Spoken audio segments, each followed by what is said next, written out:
Assalamualaikum warahmatullahi wabarakatuh.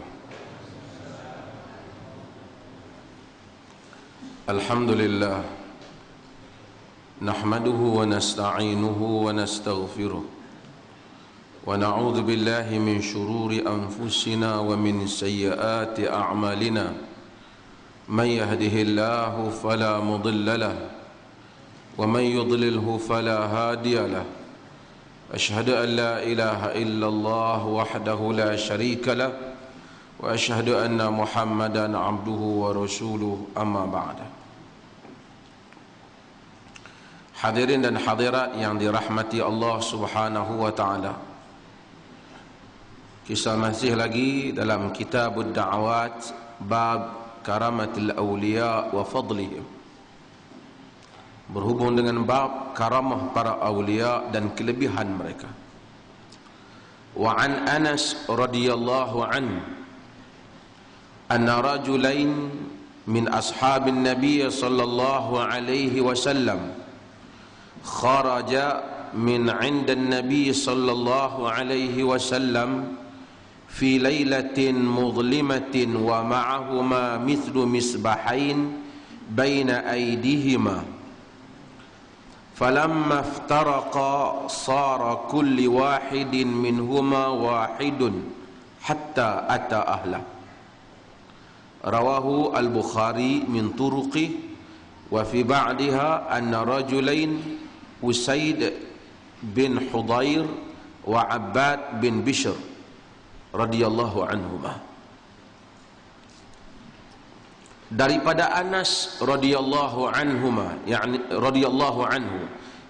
daripada Anas bin Malik radhiyallahu anhu, anna rajulain min ashabin nabi, sesungguhnya dua lelaki daripada sahabat Nabi sallallahu alaihi wasallam. Ini menunjukkan istilah sahabah ataupun ashab ialah istilah yang digunakan dalam hadis-hadis Nabi sallallahu alaihi wasallam, companions of our prophet sallallahu alaihi wasallam, sahabat-sahabat Nabi sallallahu alaihi wasallam. Dan kita telah sebut tentang sahabat, iaitu bermaksud orang yang jumpa Nabi, beriman dengan Nabi dan mati di atas iman. Jika dia jumpa Nabi tiap hari tapi dia perang dengan Nabi, dia tak jadi sahabat. Jika dia jumpa Nabi, dia sayang Nabi tapi dia tak beriman dengan Nabi, seperti mana Abu Talib, dia tak jadi sahabat. Jika dia jumpa Nabi tapi dia perang dengan Nabi, seperti mana musuh-musuh Nabi, dia tak jadi sahabat. Jika dia jumpa Nabi, dia beriman dengan Nabi, kemudian dia mati di dalam kufur, seperti mana mereka yang murtad selepas daripada kewafatan Nabi, mereka juga bukan sahabat. Jika dia berhubung dengan Nabi, dia berutus dengan Nabi, Nabi hantar ucap kat dia tapi dia tak jumpa Nabi, dia bukan juga sahabat. Seperti Najasyi, Ashamah, Raja Habsyah, hantar surat ke Nabi, hantar hadiah ke Nabi, bahkan mengahwinkan Ummu Habibah. Ummu Habibah tu isteri anak Abu Sufyan, sepupu Nabi. Dia kahwin, mahar dia dibayar oleh Najasyi. Najasyi Maharaja Habsyah. Masa tu Ummu Habibah berada di Habsyah. Dia berhijrah, masa hijrah yang awal Najasyi masuk Islam, Raja Habsyah dia sembunyikan Islam dia. Bila nak kahwin, Nabi nak pinang Ummu Habibah kerana suami Ummu Habibah ni murtad masuk Kristian. Murtad masuk Kristian. Lalu Nabi pinang Ummu Habibah.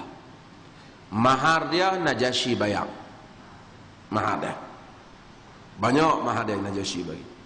Tapi Najasyi bukan sahabat, sebab berhubung dengan Nabi, tolong Nabi, tak jumpa Nabi. Tak jumpa Nabi. Ada di kalangan mereka yang jumpa Nabi tapi tak tengok Nabi, tapi dia sahabat. Seperti Abdullah ibnu Ummi Maktum yang buta, jumpa Nabi, tak tengok Nabi tapi dia jumpa, beriman dengan Nabi, maka dia termasuk dalam kategori sebagai sahabat Nabi sallallahu alaihi wasallam.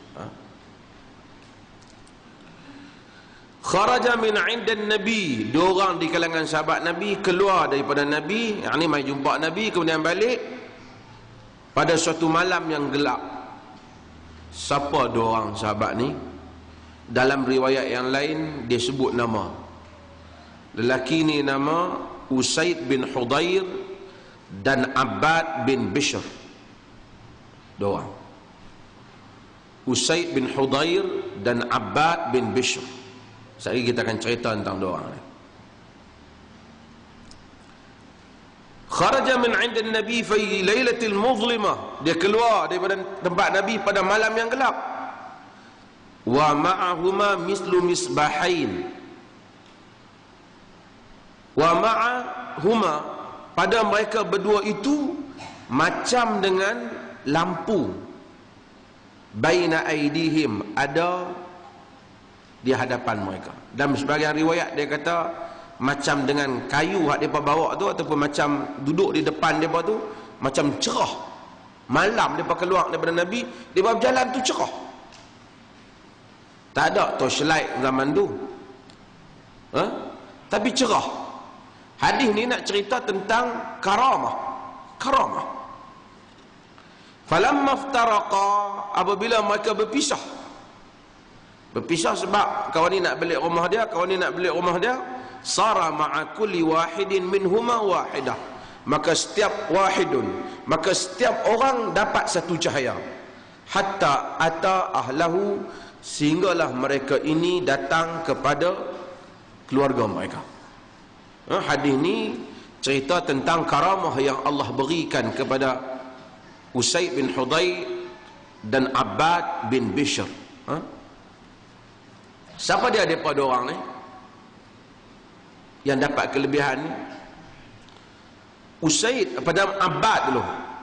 Di dalam Syiar A'lamin Nubala, Al-Imam Al-Zahabi letak nama Abbad dulu. Abbad bin Bishr. Dia Al-Imam Abu Rabi' Al-Ansari. Nama dia, gelaran dia. Salah seorang daripada ahli Badar, antara pemimpin suku Aus. Pemimpin suku Aus. Dia hidup 45 tahun. Dia ni antara orang yang Nabi SAW dalam hadis tadi yang diberikan kurnia dengan kurniaan tadi. Dalam hadis Aisyah kata 3 orang Ansar, lam yakun ahadun ya'taddu alaihim fadla. Tak 3 orang Ansar yang orang lain tak boleh nak challenge dia. Yang pertama Sa'ad bin Mu'az. Yang ni yang mati, yang Nabi kirim salam kat dia. Kalau kita ingat Sa'ad bin Mu'az, dia Ansar, dia Aus. Dia mati dalam peperangan. Biasa dia nak mati, sahabat pergi tengok dia, tanya dia, ya Sa'ad, inna Rasulullah sallallahu alaihi wasallam qara'a alaika salam. Rasulullah baca padamu salam. Dia kata, wa ala Rasulillah sallallahu alaihi wasallam assalam. Kepada Rasulullah sallallahu alaihi wasallam itu salam. Lepas tu dia kata, dia tanya Sa'ad bin Mu'az, dia tanya dia, Rasulullah suruh tanya, mada tajid, apa yang kau dapati sekarang? Kata dia, ajidu rihal jannah, aku sedang bau syurga. Ketika saat dia nak mati kan, dia tertikam. Seorang lagi Abbad bin Bishr tadi, dan Usaid bin Hudayr. Usaid bin Hudayr ini adalah orang-orang hebat Ansar. Nabi SAW dalam hadis yang diriwayatkan oleh Imam Al-Bukhari secara ta'liq, di mana satu hari Nabi duduk dalam rumah Nabi, Nabi dengar suara Abbad bin Bishr. Nabi dengar suara dia. Nabi kata, ya Aisyah, hadha sautu Abbad bin Bishr. Wahai Aisyah, tu bunyi suara tu suara Abbad bin Bishr. Nabi kata. Aisyah kata, na'am, ya. Nabi kata, Allahumma ghafirlah, ya Allah ampunkanlah dia. Allah tak ada lah. Ha? Nabi bila doakan untuk orang tu supaya diampunkan, dan Allah Ta'ala akan ampunkan. Sebab tu sahabat kadang-kadang suka tengok bila sahabat lain mati. Dia kata alangkah indahnya jika kaku yang jadi tuan kubur tu. Bila tengok Rasulullah kebumikan, kemudian Rasulullah doa kat dia, alangkah baiknya aku yang mati. Ha? Nabi doa kepada Abbad bin Bishr. Begitu juga Usair bin Hudayr, yang kita baca tentang sirah, tentang kelebihan dia tadi. Dan dia terkenal, Usair ni antara orang yang bagus suara di dalam membaca Al-Quran, dan orang yang hebat, orang yang berani, Usair bin Hudayr. Dan dia ada satu hari dia mari, dia bergurau dengan Nabi sallallahu alaihi wasallam. Dia kata pada Nabi, inna alaika qamis wa laysa alayya qamis. Dia tahu Rasulullah ada baju, saya tak ada baju. Nabi bila orang kata macam tu, dia Rasulullah ni satu orang yang kata, Nabi yang ambil, angkat baju nak bagi. Elok Nabi angkat baju, dia terpam kat Nabi, dia cium belah pinggang Nabi. Lepas tu dia kata, wahai Rasulullah, sebenarnya aku nak yang tu ya, kena nak baju tu. Nak cium Rasulullah. Masya Allah, sahabat Nabi sallallahu alaihi wasallam. Dan ini satu hal, Nabi sallallahu alaihi wasallam, kelebihan, orang minta baju bagi. Kita cerita tentang Nabi lah, nak tiru payah Nabi. Kau tidak pakai dia minta tiap hari, kau tak ada baju kita. Kadang-kadang sahabat komplain sahabat lain, dia tengok Rasulullah pakai cantik, orang Rasulullah jarang pakai cantik. Kadang-kadang orang hadiah yang cantik-cantik Rasulullah pakai. Mari sahabat ni, Rasulullah cantik bagi kat aku, Rasulullah bagi. Sahabat lain kata, kau ni tengok Rasulullah pakai cantik-cantik, minta. Dia kata, hamba tak minta, sudah aku nak simpan nak ni, nak selimut aku macam mati, bekas Rasulullah mati, dia pakai. Jadi sahabat ni bersayang. Saya baca sikit ringkasan Syama'il Rasul tentang bagaimana Rasulullah berurusan dengan manusia. Panjang sikit tapi tuan dengar. Dia kata ni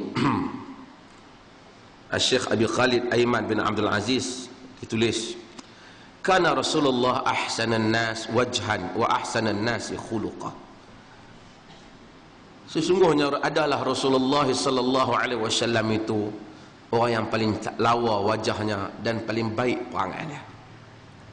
Falam yakun fahishan wala mutafahisha wala sakhaba bil aswaq wala yajzi'u bis sayyiati sayyiat walakin ya'fu wa yasfah. Dia kata Rasulullah ini bukanlah seorang yang fahishan, suka cakap benda kotor. Dan ada orang ni fahishan ni jadi sifat dia. Pantang orang cuit, dia terkejut dia maki. Tak ada keluar perkataan dia, melainkan dia mencarut, dia maki. Jadi sebahagian daripada zikir dia dah. Oh, teruk manusia macam ni. Walam yakun mutafahisha. Dan Nabi bukan mutafahish. Yang ni walaupun cakap tak elok, tapi bila main nak meradang, wak cuba wak keluar benda-benda tak elok. Dan Nabi tahu keluar. Wala sakhaba, dia kata, dan Nabi ni bukan jenis suara orang suka jerit suara di pasar.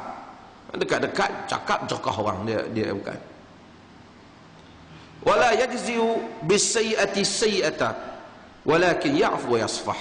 Tak pernah dia balas benda jahat dengan benda jahat, tetapi dia memaafkan dan mengampunkan. Wa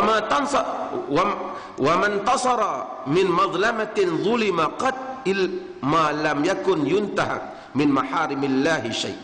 Tak pernah dia membalas kezaliman itu yang dizalimkan kepada diri dia, melainkan jika seseorang itu mencemar larangan Allah Subhanahu wa taala. Fa idzan tuhik min maharimillahi syai' kana min ashaddihim fi dzalika ghadaba. Jika sekiranya dicemari larangan Allah, maka kita akan tengok dialah orang yang paling cengeng sekali. Untuk dia sendiri dia tak tindak, tapi kalau langgar batasan hukum dia bertindak. Dia bertindak. Wa ma khuyyira baina amrayn illa ikhtara aisaruhuma ma lam yakun ithma. Ni semua hadis. Dia tidak diberi pilih dua benda, melainkan dia akan pilih yang senang, selagi mana benda tu tak dosa. Kita pun macam tu. Kalau ada dua pandangan mazhab, pilih hak senang, selagi hak tak dosa. Duk pilih pendapat hak jadi payah sampai ambil hak sembahyang 3-4 kali lencun tu buat apa? Rasulullah tidak diberi pilih dua benda, melainkan pilih yang senang. Pilih pendapat yang mudah, selagi mana pendapat itu tak berdosa, ataupun selagi mana benda itu tak berdosa. Rasulullah sallallahu alaihi wasallam bukan pendapat lah. Nabi bila ada dua benda, Nabi pilih yang senang. Kalau ada ruang pada satu orang antara yang senang dan susah, Nabi pilih ruang yang senang pada satu orang. Wa ma daraba bi yadihi syai'an qad wala 'abdan wala imra'atan wala khadiman illa an yujahid fi sabilillah. Tak pernah dia pukul dengan tangan dia apa-apa pun.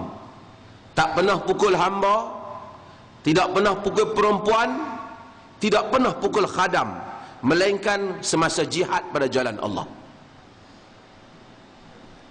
Qala Anas, kata Anas radhiyallahu an, khadamtu Rasulullah sallallahu alaihi wasallam 10 sinin. Aku berkhidmat kepada Rasulullah 10 tahun. Fama qala li uff, tak pernah dia kata pada aku, hei, hei, tak pernah. Uff ni maksud larang, jangan hei, tak pernah. Wa ma qala li syai' sana'tuhu limadha sana'tahu, tak pernah dia kata kepada benda yang aku buat, pasal apa hang buat. Wala li syai'in taraktuhu limadha taraktahu, tak pernah benda yang aku tertinggal dia kata, pasal apa hang tak buat. Anas kata 10 tahun duk khidmat dengan dia tak pernah kata, dia diam. Tu Rasulullah sallallahu alaihi wasallam. Wa kana Rasulullah, ni hadis, dihimpun semua hadis sifat Nabi, hubungan Nabi dengan manusia. Wa kana Rasulullah idza safah aw safahu rajul la yanzi'u yadahu min yadihi hatta yakuna ar-rajul yanzi'u yadahu. Adalah Rasulullah itu jika bersalam ataupun orang salam dengan dia, berjabat tangan lah, berjabat tangan, orang jabat tangan dengan dia, dia tak akan angkat tangan dia, melainkan kawan tu kena angkat dulu.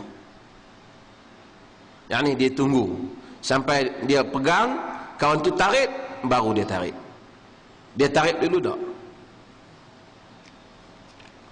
Tapi kita kadang-kadang jadi ustaz, kita tarik dulu juga, sebab kadang-kadang orang cium tangan kita tak suka orang cium tu.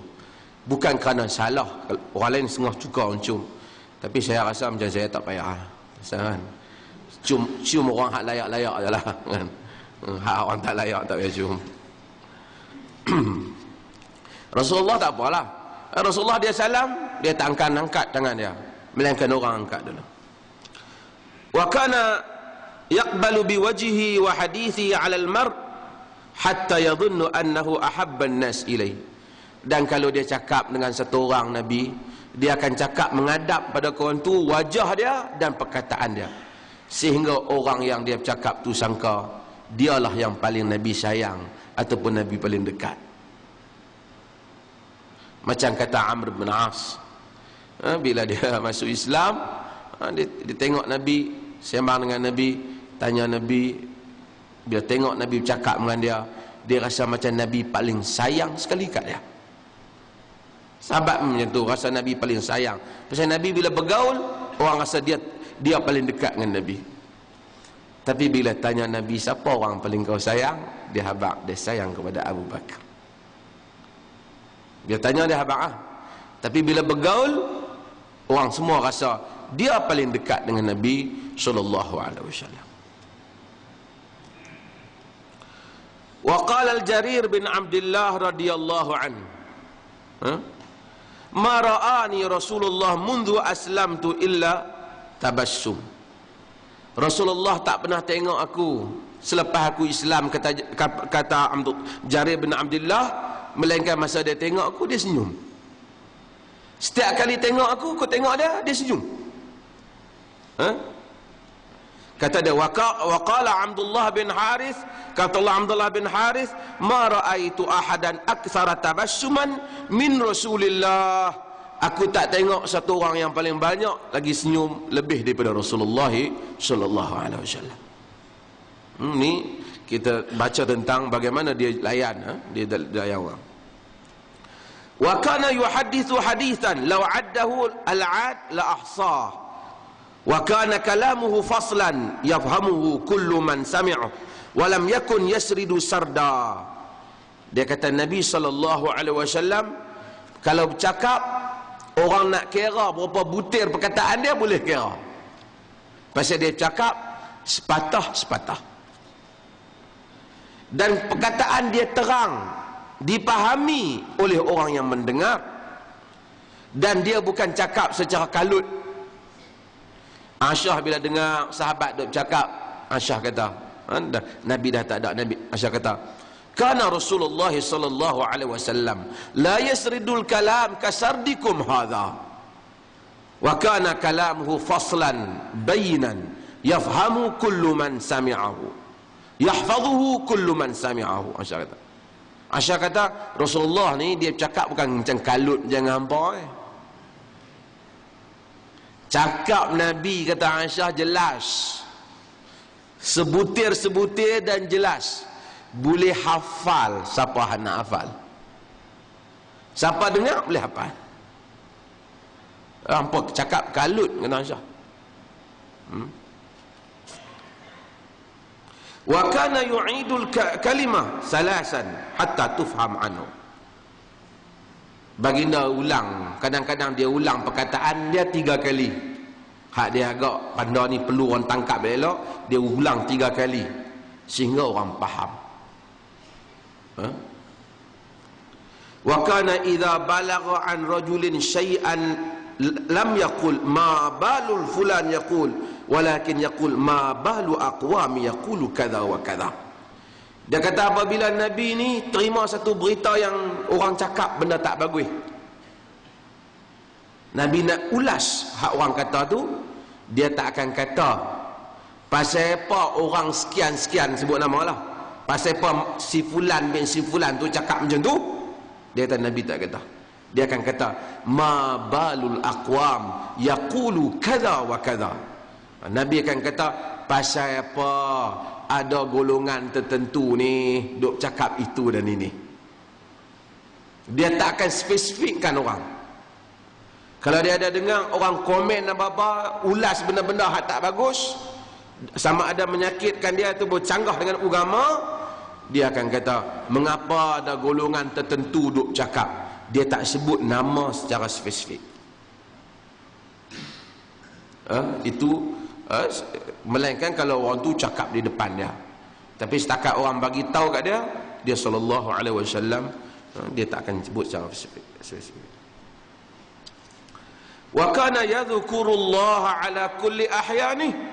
Dia menyebut nama Allah dalam setiap keadaan. Wa ya'iddu lahu ashabuhu fil majlisil wahid al-istighfar 100 marrah. Sahabat pernah kira dalam satu majlis dia berucap, dia istighfar dia saja kadang-kadang 100 kali.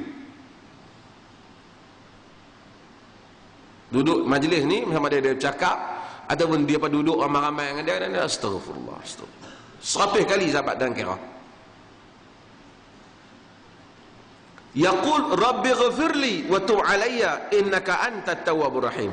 Antaranya dia kata rabbi ghafirli wa tub alayya innaka antat tawwabur rahim. Ya Allah, Tuhanku, ampunlah daku, terimalah taubatku, sesungguhnya engkau maha menerima taubat lagi maha penyayang. Tu siapa? Siapa kata tu? Nabi sallallahu alaihi wasallam. Allah indah. Dalam satu majlis Rasulullah sentiasa, sebab tu dulu kita terangkan tentang apa? Fadilat istighfar. Tak ada ubat dalam banyak perkara ni, antaranya istighfar. Mari orang banyak masalah hidup dia, istighfar. Dalam Mishkatul Masabih, Al-Imam Hasan Al-Basri radhiyallahu anhu, Itulah orang tanya semua masalah dia. Aku tak ada anak, macam mana? Istighfar. Kebun aku tak subur, istighfar. Duit korang, istighfar. Hujan tak mai, kering kontang tanah, istighfar. Sehingga orang kata, apa siapa semua jawapan istighfar, wahai Hasan al-Basri? Dia kata, Allah kata, bukan aku kata. Wa qultu astaghfiru rabbakum innahu kana ghaffara yursilis samaa'a 'alaikum midrara wa yumdidkum bi amwalin wa banin wa yaj'al lakum jannatin wa yaj'al lakum anhara. Nuh berkata, maka aku berkata, istighfarlah kepada Tuhanmu, sesungguhnya Dia Maha Pengampun. Yursilis samaa'a 'alaikum midrara, Dia akan hantar hujan turun. Wa yumdidkum bi amwalin wa banin, Dia akan banyakkan kepada kamu anak, harta dan anak. Tak ada harta pun istighfar, menega korang pun istighfar, duit korang pun istighfar, anak tak mai pun istighfar.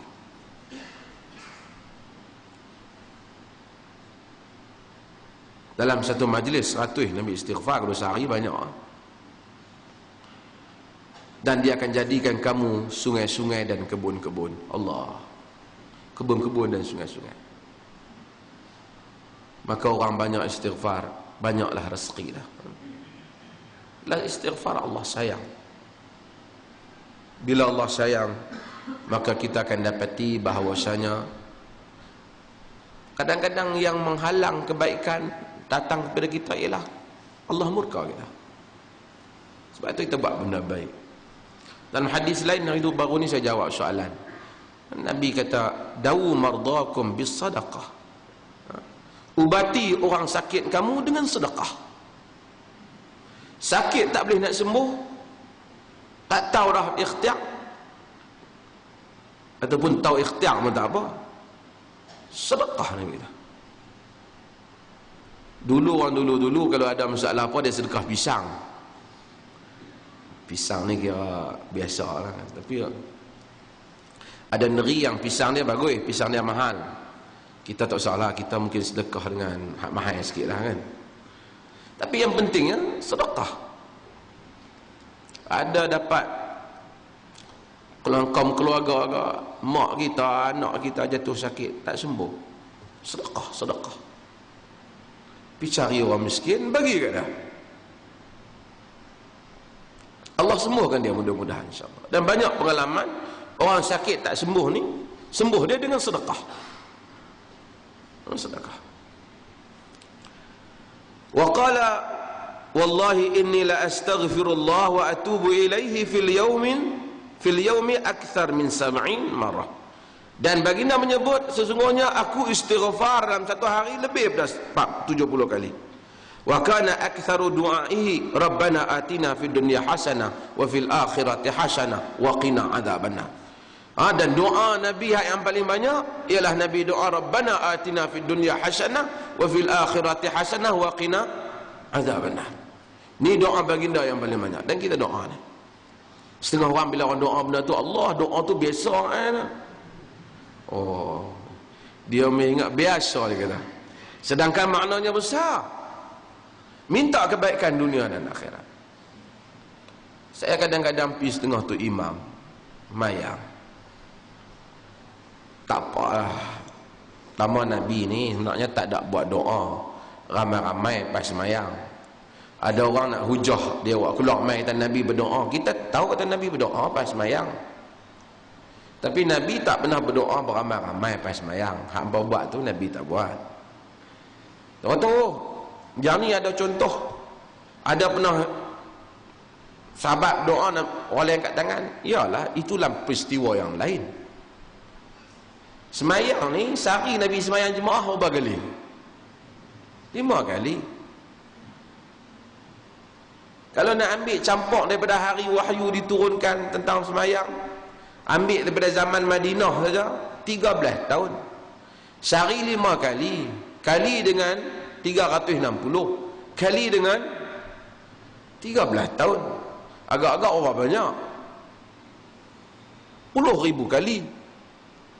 Dalam 10,000 kali itu tak pernah ada satu pun riwayat sahabat kata lepas sembahyang Nabi doa ramai-ramai dan kami pun doa sama dia. Tak ada. Kok mana orang nak berhujah tu duk pi cari dalil merata tu.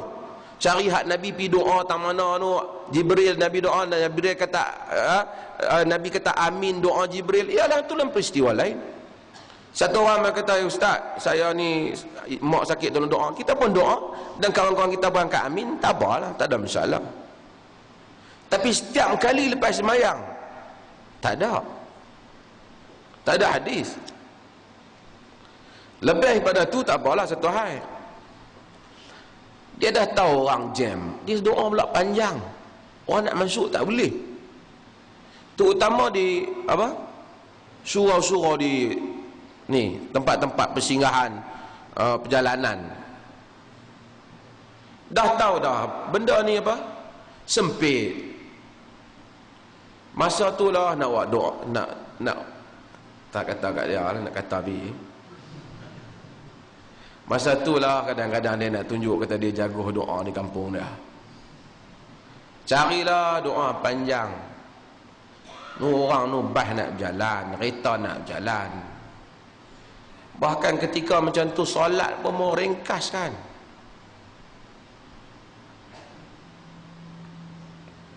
Dan setengah orang dia anggap dia kita ni ikut Nabi. Bila Nabi musafir, dia qasar. Ada orang dia rasa nak qasar apa, bukan dia susah apa. Lah bukan masalah susah, sunnah bagi orang musafir. Hang tak qasar tu menyanggahi sunnah. Sebab Nabi qasar. Walaupun ada dalam mazhab Syafi'i dia kata diharuskan, tetapi semua hadis-hadis yang diriwayat pada baginda ketika dia musafir dia qasar. Tapi tuan-tuan bah ni pergi masjid orang nak doa apa tak usah kata apalah kan. Cuma orang kalau tanya kita tak ada dari segi riwayat tak ada. Dia kata oh ada pernah ketika Nabi doa orang angkat tangan, kita kata memang ada lah dalam peristiwa yang lain. Tapi peristiwa semayang tu berlaku sehari 5 kali. Tak ada. Kalau dia kata ada hadis lepas semayang Nabi doa, kita kata memang ada. Nabi ajar Allahumma a'inni ala zikrika wa syukrika wa husni ibadatik. Nabi doa. Tapi Nabi tak kata aku doa apa amin. Nabi ajar, Nabi tak suruh. Tak buat kata apa amin aku. Ada orang nak buat ke? Tak payahlah. Kita tak kata apalah. Tapi masalahnya bukan masalah tu menyebabkan tak apalah, itu satu hal. Hal yang lain ialah sehingga orang jemaah ni kadang-kadang dia sendiri tak doa. Sebab apa dia tak doa? Dia kata aku berpada dengan doa tu imam. Kita tanya dia, tok imam doa apa? Aku pun tak tahulah dia doa apa.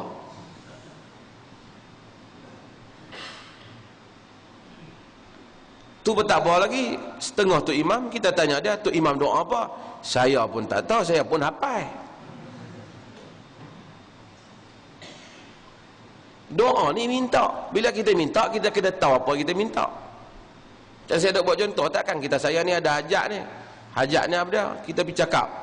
Bagi satu surat, tulislah orang putih. Kau ni baca, oh, nak obat kampit. Obat kampit apa cik? Ni dia kata sini 7 kampit. 7 kampit apa cik? 7 kampit ni apa permintaan dalam surat ni? Yang ni 5 tong. Yang ni 4 botol. Enak ni lah. Tak tahu, saya tak tahu apa dia tu. Kata ada hajat apa? Hajat macam dalam surat tu.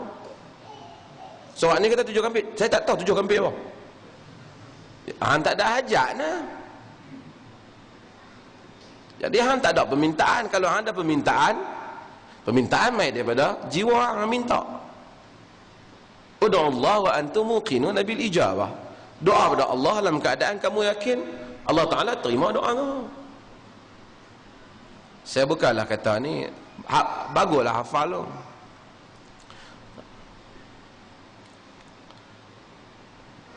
Kadang-kadang sampai cepat baca. Rabbana atina fid dunya hasanah fil akhirati hasanah wa qina adzabannar. Punya cepat. Macam mana kalau orang cakap itu? Cakap dengan orang pun hang cakap pelan-pelan sikit. Ni ada ni orang minta tolong aku. Hang cakap kan tolong apa? Tu dengan orang hang nak bagi, bukan Tuhan pun, bukan Tuhan kita, kawan ya, kawan kita pun pernah tolong dia sebelum ni. Mai duk buat cakap, hang cakap sepatah-sepatah kata.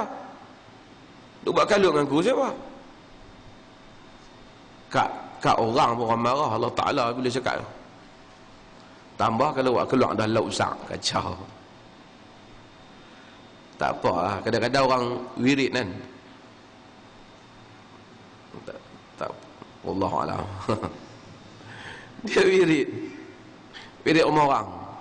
Orang tanya apa hukum buat kenduri, saya tak tahu. Nabi suka buat kenduri ni. Ayu islami khair, Islam apa yang bagus? Nabi kata an taqra as-salam ala man arafta wa man lam ta'rif wa an tut'ima at-ta'am. Kau bagi salam pada orang yang kau kenal dan orang yang tak kau kenal, dan kau bagi makan. Bagus ya? Tak syarat. Kalau hampa nak makan makanan aku ni, hampa kena wirid dulu. Dan tak syarat.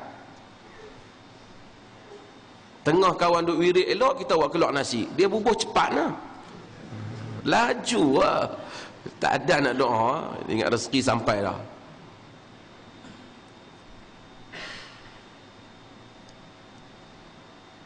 Setengah orang benda-benda macam ni,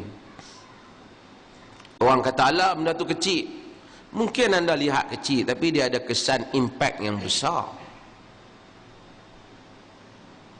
Macam orang suka amalkan mati banyak duit ke orang supaya hantar pahala. Benda ni tak ada. Kalau ada, Nabi dulu tebuih para sahabat dia. Menyebabkan setengah orang rasa depa tu tak apa, mati pun orang kaya. Macam-macam ustaz mai baca kat depa. Ya. Sebab dia rasa pahala ni banyak duit, orang hantar mai. Siapa duit banyak, pahala banyak lah dia. Cari pula ustaz hak canggih-canggih. Sekarang mati ada package. Nak package berapa?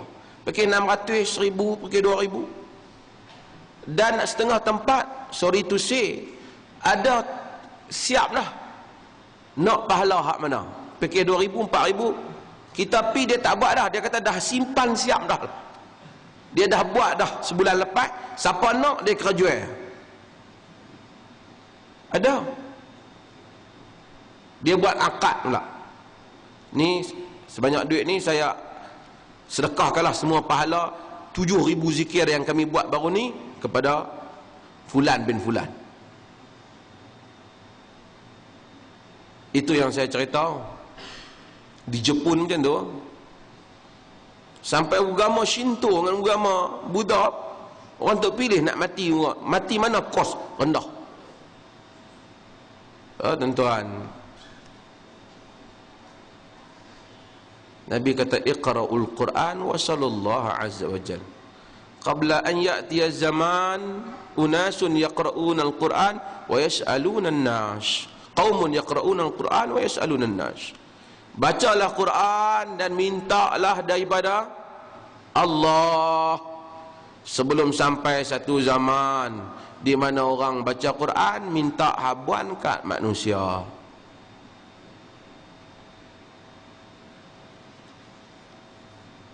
Dia tahu, mereka ni bukan mazhab Syafi'i.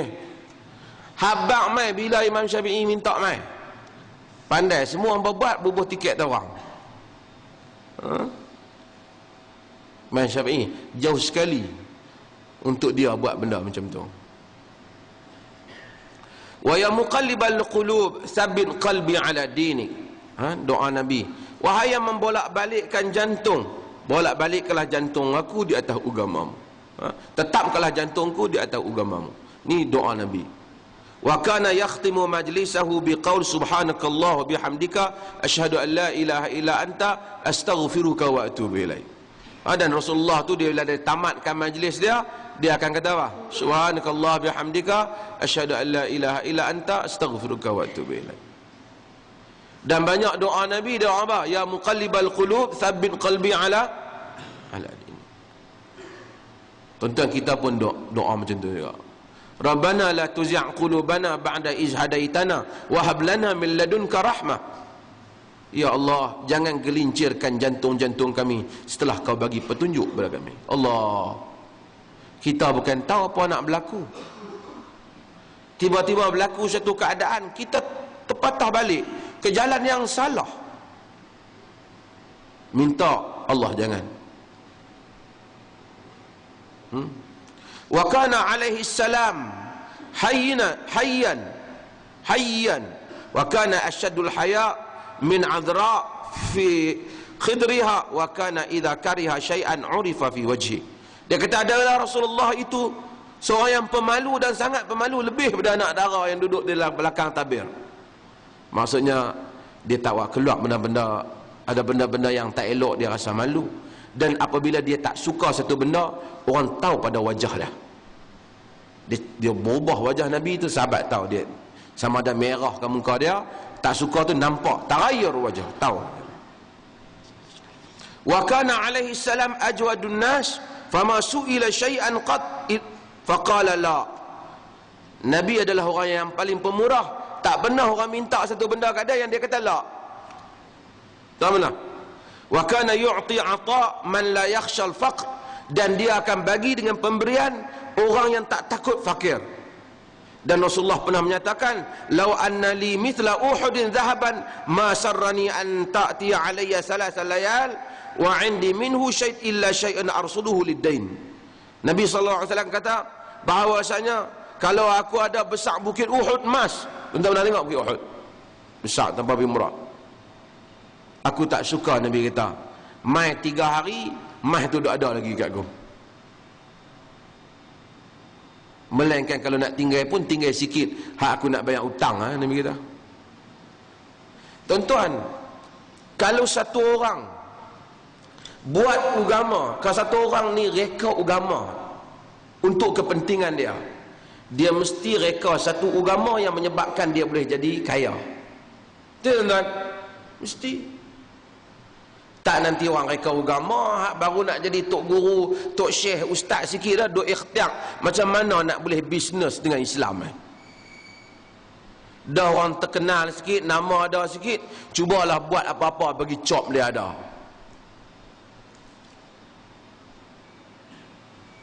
Macam-macam lah kan, nega, kurma tawak, kurma manis, kurma madu, macam-macam. Bubuh, pasal apa bubuh nama? Pasal orang tahu pengaruh agama. Itu saya tulis dulu tentang pengaruh politik dan pengaruh golongan agama. Golongan orang ni, golongan agama dan politik ni sebenarnya tak banyak beza. Politik ialah soal menguasai keadaan. Macam mana nak kuasai manusia? Yalah, melalui pilihan raya ke, melalui orang sokong kita ke, itu satu cara. Macam mana nak bagi orang sokong kat kita? Kena ada pengaruh.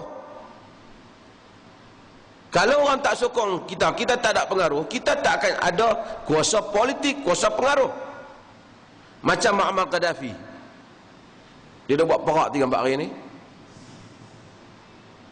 Dia boleh kata rakyat Libya sayang kat dia, dan tak ada siapa yang bangkit tentang dia. Tu dia punya bohong. Dunia semua nampak orang tentang rakyat dia. Dia istihar kata semua rakyat Libya sayang dia. Tak ada siapa hak lawan dia. Hak lawan tu 2-3 orang lah. Teruk dia ni. Nyanyuk betul tu. Kuasa pengaruh politik. Macam mana orang tu dapat pengaruh? Dia dapat pengaruh disebabkan kerana orang sokong dia. Maka dia dapat kuasa. Sebab tu kita tengok orang agama pun macam tu. Bila dia ada pengaruh agama, orang anggap dia orang agama, maka dia orang sokong dia.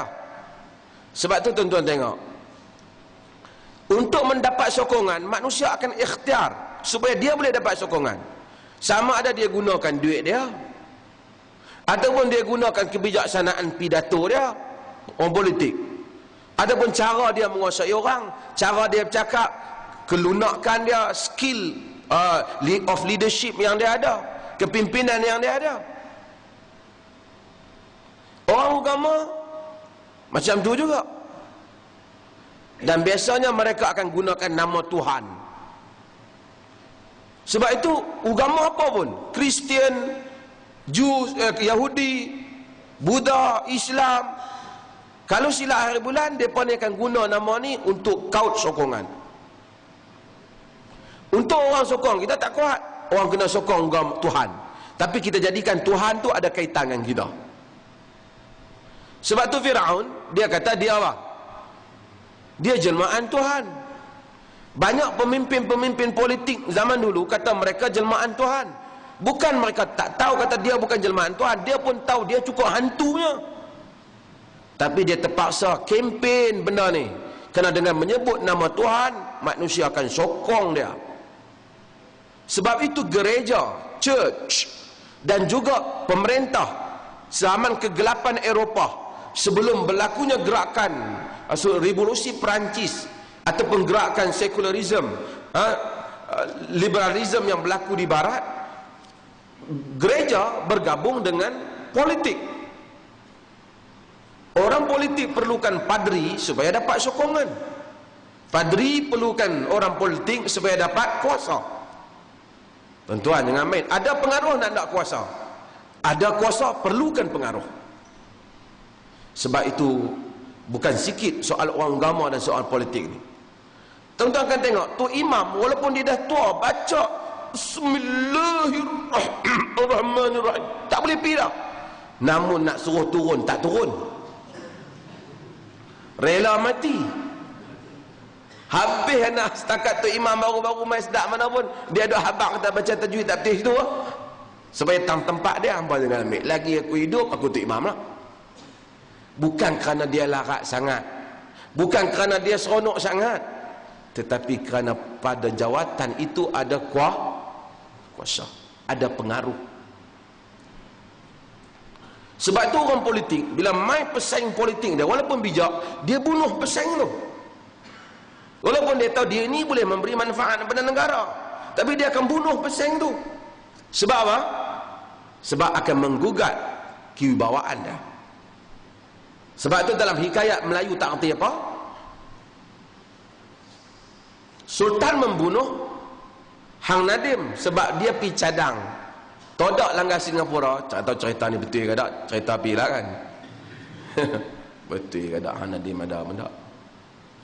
Orang lain Sultan kata tak ada betul. Mungkin dia kata tak ada betul, dia lahir dari istana, besar lah istana, semua senang duk hamba orang. Mai orang dia kira selamat diri dia macam Qaddafi ya. Mati rakyat tak apa, jangan dia mati. Mati pi habis pun tinggal kau seorang tak apa. Mai orang macam dang tahan batang pisang, orang kata cerdik budak ni. Bukan masalah dia cerdik, bila cerdik budak ni bodoh hang Sultan. Dan dia bunuh. Ni mangkuk ni duk kipas ni duk ada.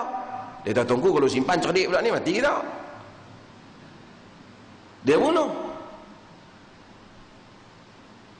Maka sebab itu orang politik membunuh. Sebab tu bukan senang jawatan-jawatan ni. Tuan-tuan jadilah dalam parti mana pun, timbalan kan, naik presiden kan, bukan boleh tentu hidup.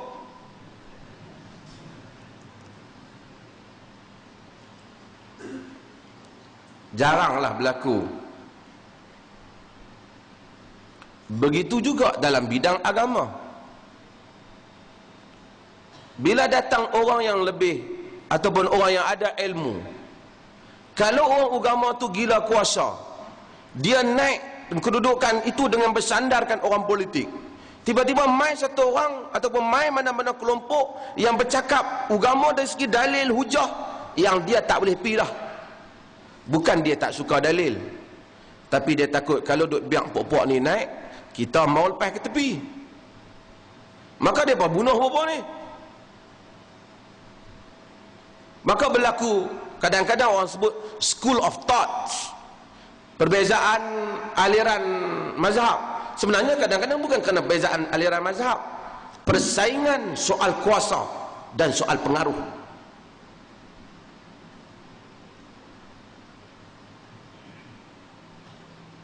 Persaingan soal kuasa dan pengaruh.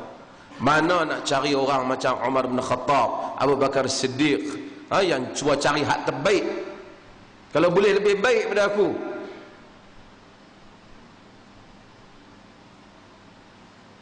Maka tuan-tuan akan tengok, dalam dunia ni itulah yang berlaku. Maka akan tengok persaingan sengit dalam sepanjang sejarah antara orang politik dengan politik, antara orang agama dengan agama.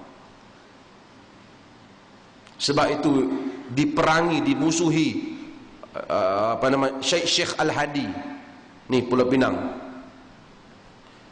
Abu Bakar Baqir, semua tu kena tuduh kaum muda belakang. Kaum muda dengan Syekh Al-Hadi dianggap sebagai Syekh Al-Hadi itu dia asaskan pendidikan Melayu apa semua ni. Tapi zaman hidup dia dianggap sebagai Khalifah Wahabi.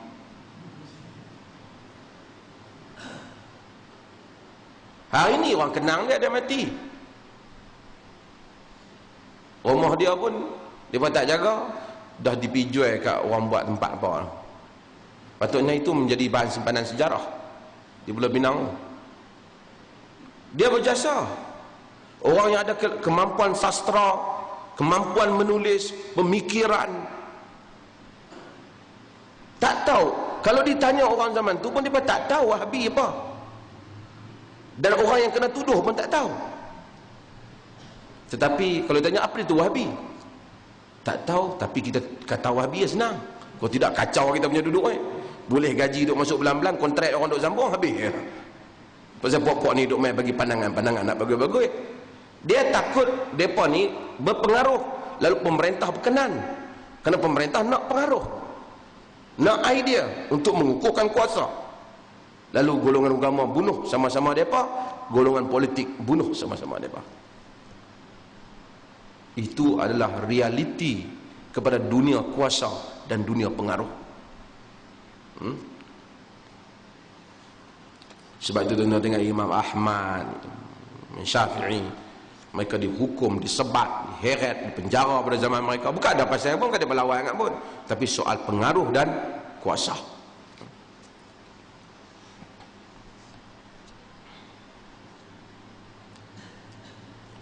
Wa kana ahlaman nas fayatihi man yatihi fayajdhubuhu biridaihi jadban shadidan yu'thiru fi 'unuqihi wa yushi'u lahu fil khitab fayaltafit ilaihi Rasulullah sallallahu alaihi wasallam fayabtasim wa ya'muru lahu bil 'ata'. Dia kata, ini semua hadis Nabi.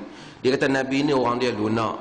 Pernah satu orang mai, Nabi duduk macam tu, duduk tengah bagi harta rampasan perang bak ni, mai satu orang rentap kain hak duduk kat tengkok Nabi tu, serat tengkok Nabi ni, berbekas.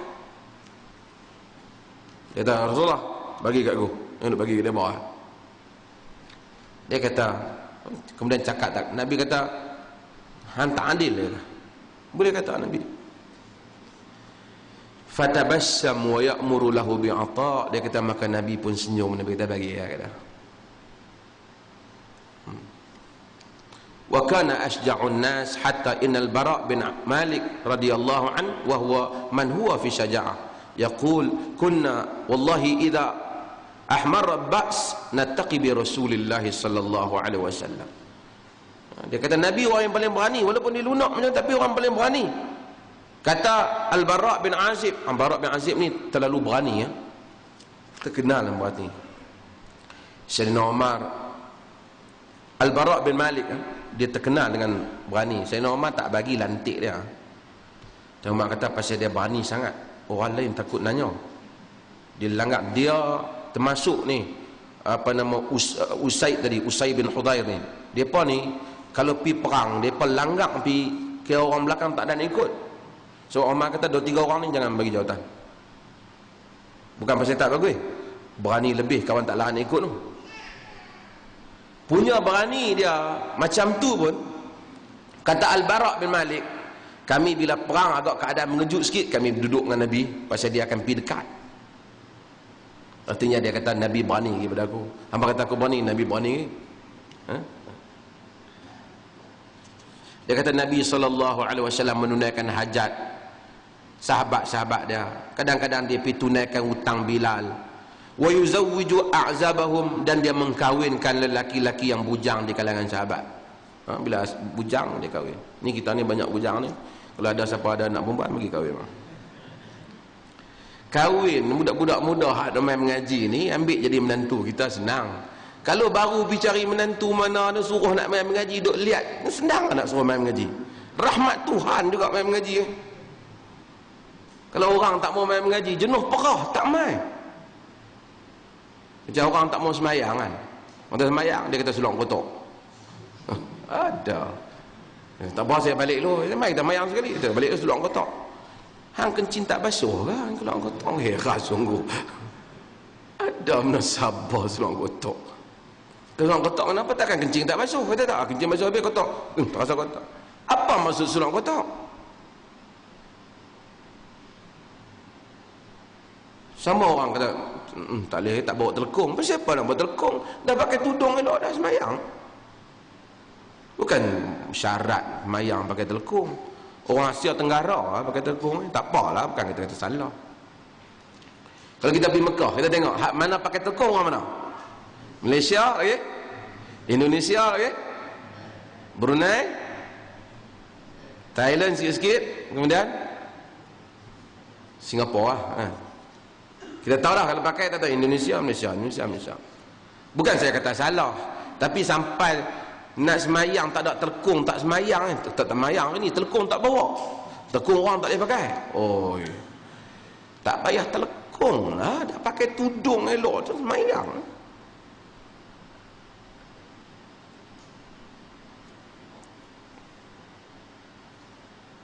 Dan ni pun satu, Nabi SAW dia kahwinkan. Tuan-tuan, saya memang kempen ramai orang bujang ni. Tengok dok main kuliah esok ni depa ni balik universiti. Lah ni kalau nak minang pun.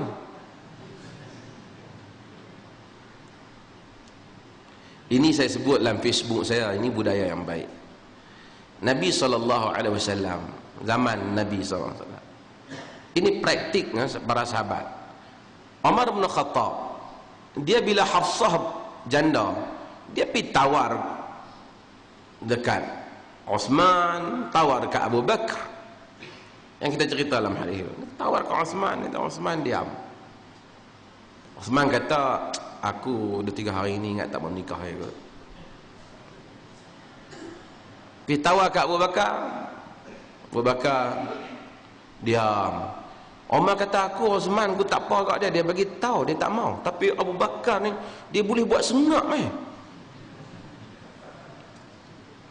hati aku kecil hati tu dengan dia. Abu Bakar diam. Duk lama Nabi pinang Hafsah kan. Of course orang terima Nabi lebih afdal lah. Segak pun segak Nabi.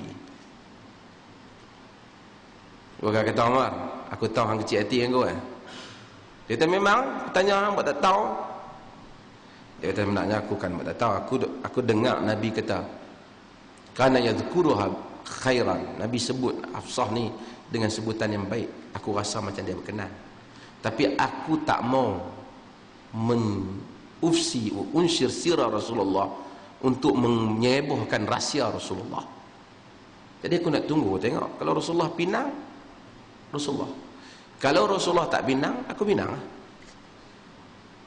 Artinya Omar ada anak perempuan pergi cari menantu. Pada zaman Nabi, wanita wahabat nafsaha lin Nabi. Rasulullah kahwinlah aku. Dan Rasulullah tengok, Rasulullah tu diam. Dia pun duduk. Dia tahu Rasulullah diam, Rasulullah diam. Rasulullah tak mahu, Rasulullah tak kata, hang ni tak malu kau duk main tawar macam ni. Dia tak kata. Kita kata, dia tawar dalam majlis tu. Dalam Nabi duk ucap, dia bangkit. Dia tawar Rasulullah, kahwin aku serahkan diriku padamu. Majlis tak ada orang Islam. Anak Anas bin Malik kata, malulah perempuan tu bila Anas riwayat hadis tu. Anas tak diam, dia lebih mulia pada engkau. Dia tawarkan Nabi. Satu orang lelaki kata, ya Rasulullah, kalau Rasulullah tak mau bagi kahwin dengan saya. Dia tanya mau, dia kata mau. Nabi kata pergi cari mahar. Ini satu sunnah yang baik lah. Cari menantu. Kadang-kadang kita duk tunggu menantu mai. Dan menantu tak mai dah, hantu dia mai. Ni kita cari menantu. Hak mana mak pak dah ambil perhatian.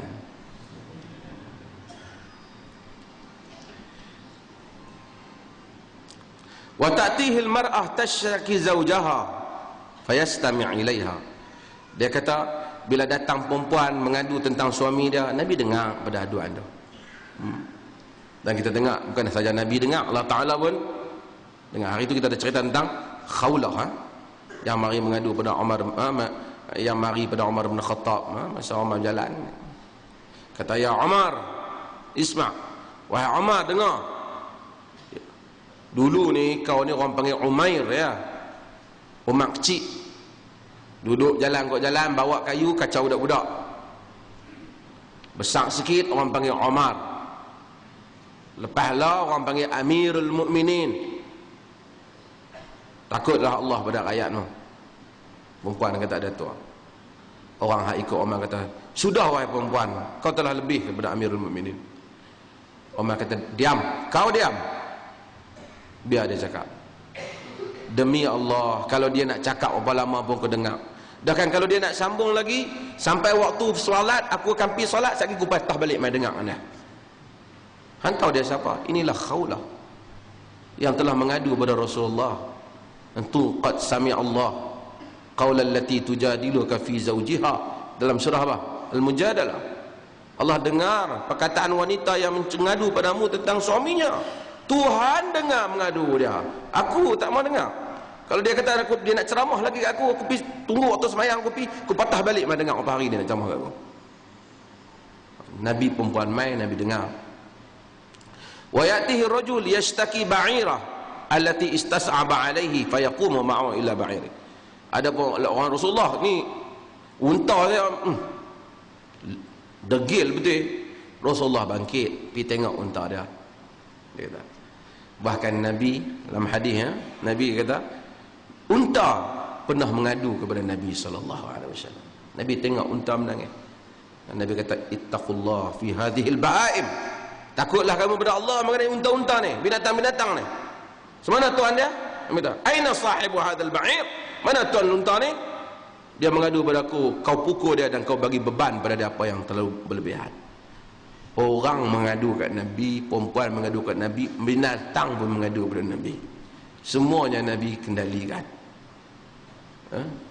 Nabi tengok binatang lebih orang seksa, Nabi sebelum lagi akta negara kita tak tahu ada, tapi di barat ada akta tentang pelindungan binatang. Kita kata dalam Islam ada, Nabi buat dulu. Wa kana mutawadhi'an la ya'nifu an yamshi ma'al armalah wal miskin fayaqdi lahu al-hajah. Nabi ni tawaduk, dia kata dia tak segan, tak berasa berat untuk berjalan dengan janda-janda dan orang miskin dan tunaikan hajat dia.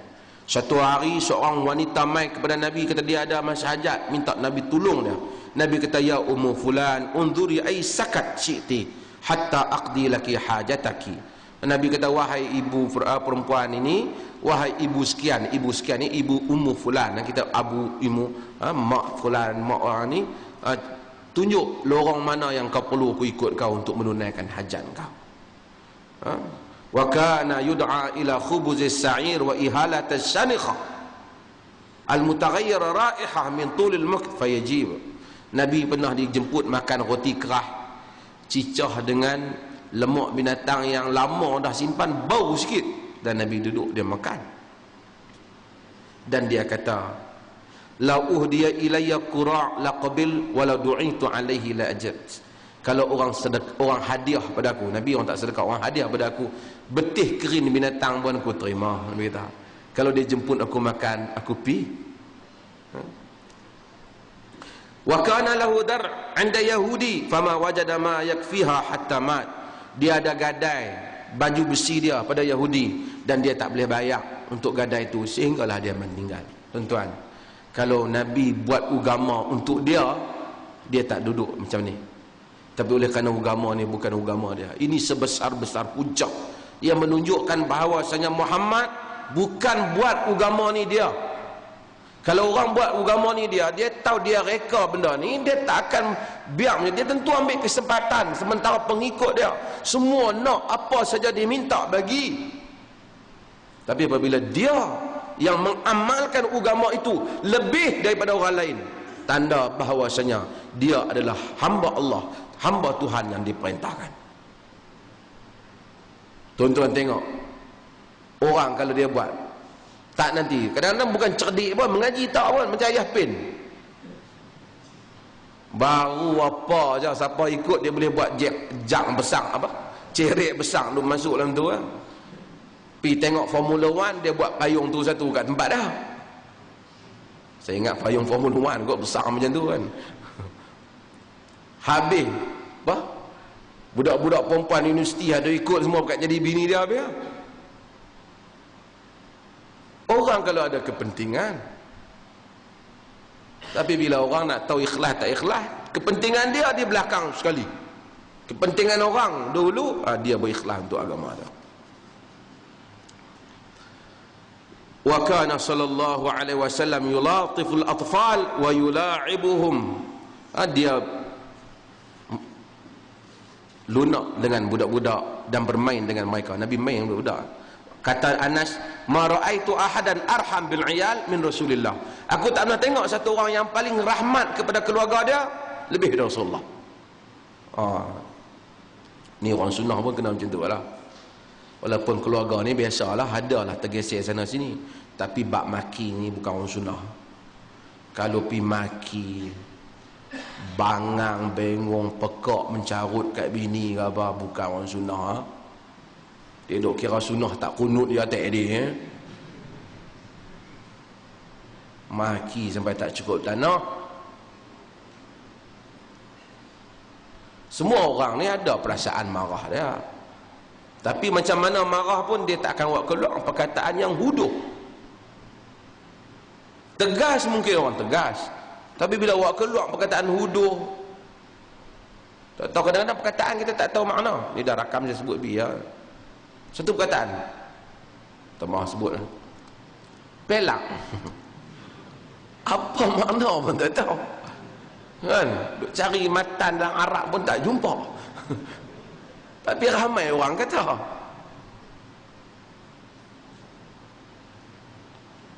Kadang-kadang kata perkataan palak, kita pun tak tahu apa. Asal binatang kah, kepingan besi kah, kepingan benda tak tahu. Tapi perkataan tu huduh, fahish mutafahish. Huduh. Orang tak bagus tuan-tuan. Setengah orang kita nak tahu. Saya tak tahu, setengah orang latah. Latah ni saya ingat termasuk dalam benda yang dimaafkan aku pasal dia tak sengaja. Tapi bila orang cuit dia mencarut.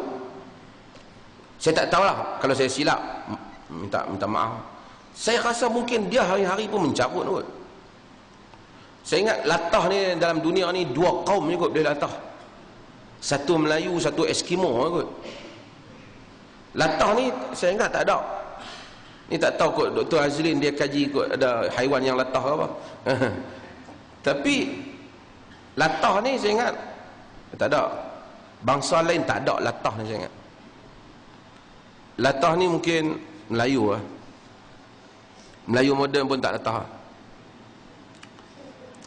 Kata Anas, kata lagi, wa kana yamurru bisbyan fayusallimu alaihim, dan Rasulullah ni lalu dia depan budak-budak dan baginda akan bagi salam kat budak-budak. Bila dia lalu kat budak-budak dia kata assalamualaikum. Kita lalu budak-budak, tepi, orang tua-tua nak lalu. Assalamualaikum. Wallahu ta'ala alam. Ada soalan tuan? Saya panjangkan sikit, benda tu ada manfaat tu kita tahu tentang muamalah Rasulullah.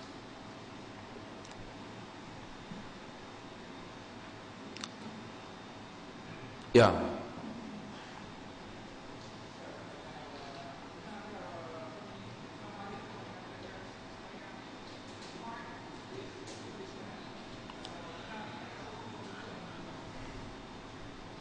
Imam Malik disebut oleh setengah kitab fiqh bahawasanya dalam mazhab Malik dia katakan bahawasanya solat Jumaat itu sunat muakkad. Al-Imam Al-Qurtubi sebut juga perkara ini apabila menguraikan tentang idza nudiya lis salati min yaumil jumu'ah, kerana dia menganggap arahan itu ialah arahan sunat muakkad. Sebahagiannya menyebut tentang fardu kifayah, kalau ada orang lain buat tak, yang lain tak ni. Tapi yang sahihnya Jumaat diwajibkan kerana ada dalil-dalil yang lain. Tapi alasan dia begitulah, dia melihat bahawasanya seruan itu tidak jazam kepada wajib.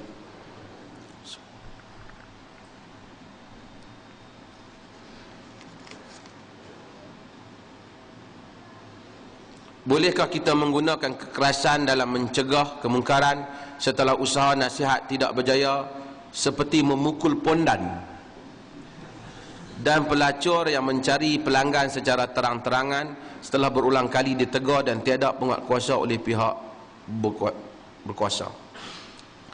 Kita boleh, asalnya bila melihat kemungkaran kita cegah dengan tangan, jika benda tu di bawah kemampuan kita. Umpamanya kemungkaran yang dilakukan oleh kaum keluarga kita, kita mampu untuk cegah dia dengan tangan. Kerana man ra'a minkum mungkaran falyughayyir biyadi. Siapa tengok mungkar maka ubah dengan tangan, kita ubah dengan tangan. Maka bila kita ubah dengan tangan, kita boleh, kalau misalnya anak kita bawa arak, boleh tak kita tampak dia? Boleh. Boleh tak kita pukul dia? Boleh. Ataupun orang yang kita tahu dengan cegah dengan tangan boleh mencegah mungkar, tidak menyebabkan kemebahayaan balas kepada kita, boleh. Sebetulnya kita dikira kepala masam lah dalam kampung tu. Setakat tampak orang 3 kali itu orang tak tampak balas ya. Kita boleh ya. Tapi nak tengoklah apa kemungkaran yang dibuat tu.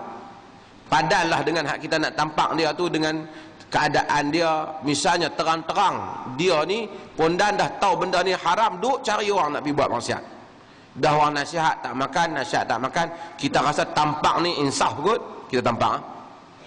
Kalau kita rasa tampak ni lagi dia ni belah lari daripada agama, kita tak usah tampak lah.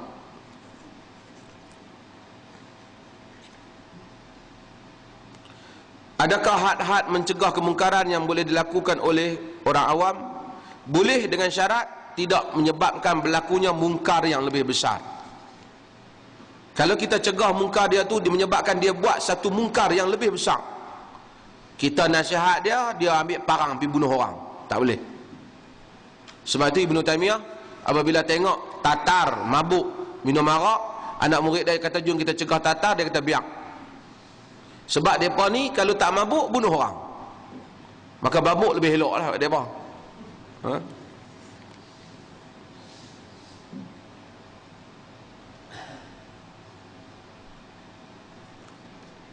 Satu lagi,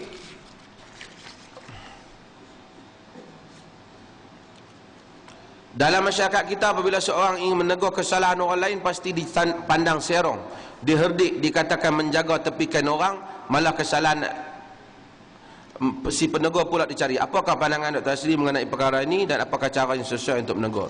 Tuan-tuan, Luqmanul Hakim kata pada anak dia apa? Wa'mur bil ma'ruf wanha 'anil munkar wasbir 'ala ma asabak. Suruh orang buat baik, cegah mungkar dan sabar apa yang menimpa.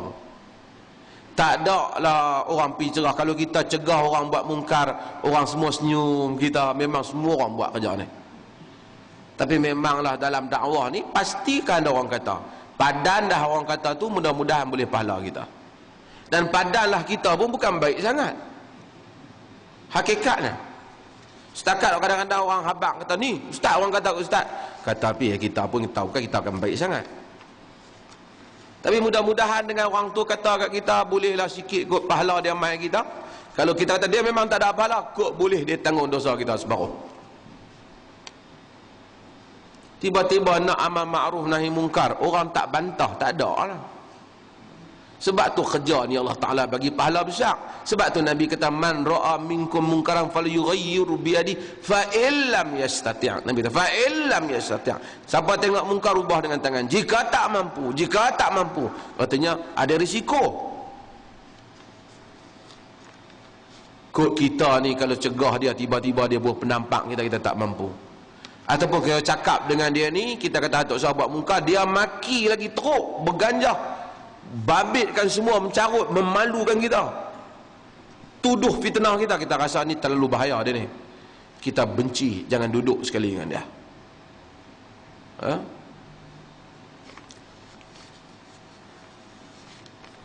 Ni musim apa lah? Musim pilihan raya.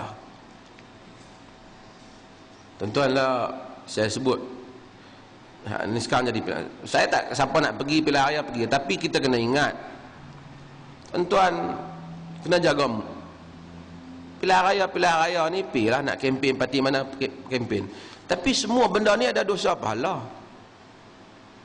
Kita pergi temaki orang, cakap bohong, ada dosa pahala. Kalau kita buat cara baik, dapat pahala. Tuan-tuan tengok lepas pilihan raya yang ketiga 12, ramai wakil rakyat mati. Tak senang lah jadi wakil rakyat. Saya sebut 2-3 hari ini supaya kempen menggunakan taxpayer money. Perkataan taxpayer money, wang pembayar cukai. Kita akan tengok di media-media barat, kalau di Amerika dia akan kata taxpayer dollars, wang dolar, duit pembayar cukai. Kita taxpayer money. Ataupun di UK dan seumpamanya, wang pembayar cukai. Maksudnya kita selalu lupa, orang politik mana-mana, Pakatan Rakyat ke BN ke, kita kena remind mereka, ingatkan mereka, setiap hari rakyat ni dia bayar cukai. Ada orang kata rakyat tak bayar cukai. Saya tak nak bayar cukai. Bayar. Kita beli kereta, berapa peratus cukai kita antara yang tertinggi kereta di Asia ni. Sebiji kereta yang kita beli itu kadang-kadang sampai belas puluh ribu kita kena bayar cukai saja. Tu di samping tu kita bayar lagi cukai apa? Cukai jalan.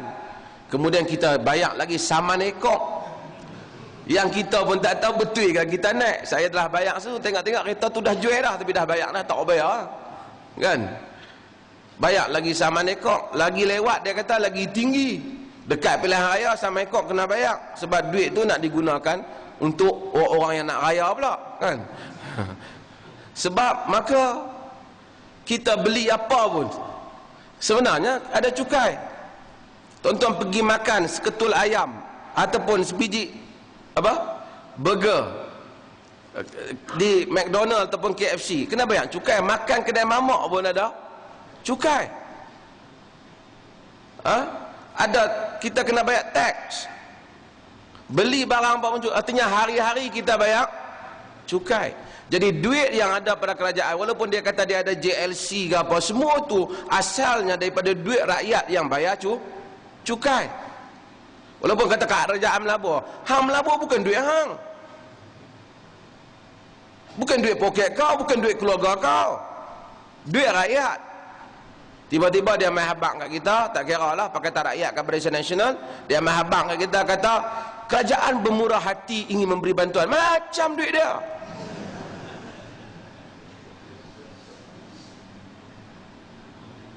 Kok dia main keluar 10 juta daripada bank dia main bagi kita, boleh lah.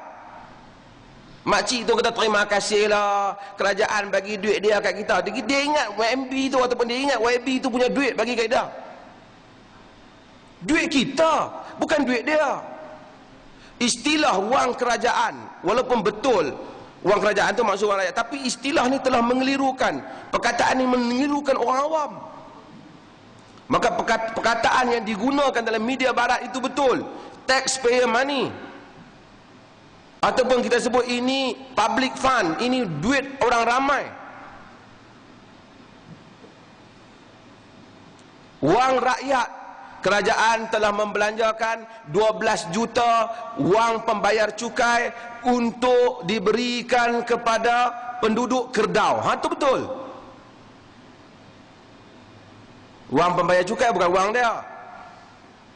Jadi artinya wang semua rakyat ni pergi bagi kat situ kepada penduduk Pematang Pau. Itu betul. Wang pembayar cukai telah membelanjakan 12 juta ringgit untuk membaik pulih rumah orang sekian-sekian. Wang rakyat digunakan.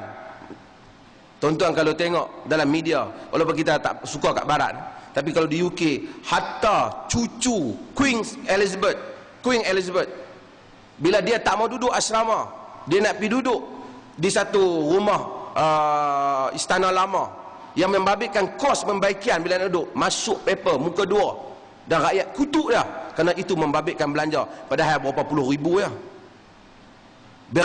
Bila MP, Member of Parliament Britain, claim $80, 80 pound, 70 pound ya, 100 pound, 200 pound front page, kena claim 200 pound wang pembayar cukai telah diambil oleh Member of Parliament sekian-sekian. Dia diminta bayar. Bahawa ada ketulusan. Ini bukan harta kamu, bukan harta. Kalau dia awak keluar duit dia main abang, oh terima kasihlah WB bagi kat saya, kita boleh ingat dia bagi, padahal kita pun tahu dulu dia berkada apa. Dia naik ke situ. Ini istilah ni telah digunakan dengan salah oleh kerajaan yang lama, dan hak mai hak baru pun tengok duk guna benda hak sama. So kita minta supaya dibetulkan perkataan-perkataan ni. Tak apalah dia betul, biasanya media kena betul. Kita ataupun kita lah otak kita kena betul. Bila kita tengok kerajaan belanja, mana kerajaan pun negeri ke apa, kita tahu. Oh 20 juta, kita tahu. Duit aku ada sikit situ, dia telah bawa keluar. Jangan kita kata, baguslah, mereka tu murah hati sungguh, sanggup bagi 20 juta. Bukan duit mereka. Mudah-mudahan Allah Ta'ala rahmati kita. Ada soalan? Kita kena educate masyarakat kita kan, supaya mereka jadi ulul albab, cerdik, dan mereka akan buta semua parti politik yang mereka tahu fakta. Ya.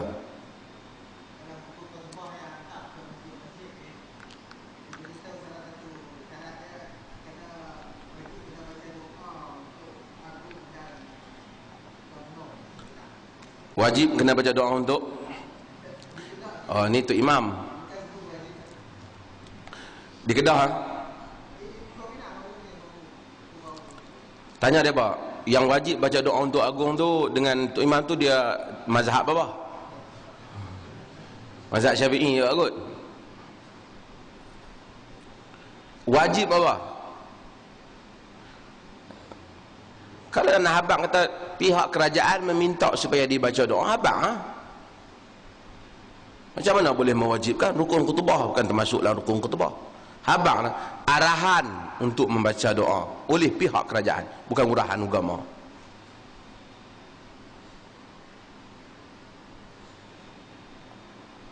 Tuan-tuan, orang baca doa untuk pemimpin dalam khutbah tu ikhlas ke kena terpaksa?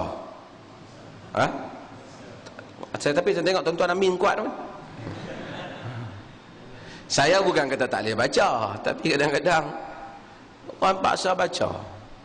Kalaulah pemimpin tu soleh, alhamdulillah lah kita baca dia. Ya Allah, panjangkan usia dia, bagi dia buat kebaikan dan teruskan kesalehan ni. Alhamdulillah. Orang doa supaya panjang umur Salahuddin Al-Ayyubi. Bila dia mati, orang keluar, orang kata, ya Allah, kalau boleh ganti nyawa aku dengan Salahuddin, ambil nyawa aku bagi Salahuddin hidup. Tapi kalau pemimpin dia berhantu ya, kita dok kata suruh dilanjutkan usia, dimurahkan apa lagi tak tahu, ampuh tu. Ganti, ya Allah elakkan kami daripada mengampu. Kena ke situ. Amin.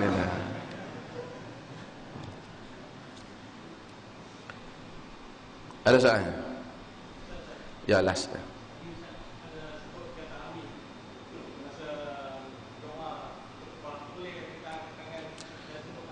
Yang pertama berdasarkan hadis Muslim, imam orang khatib dia tak mengangkat tangan ketika dia doa dalam khutbah.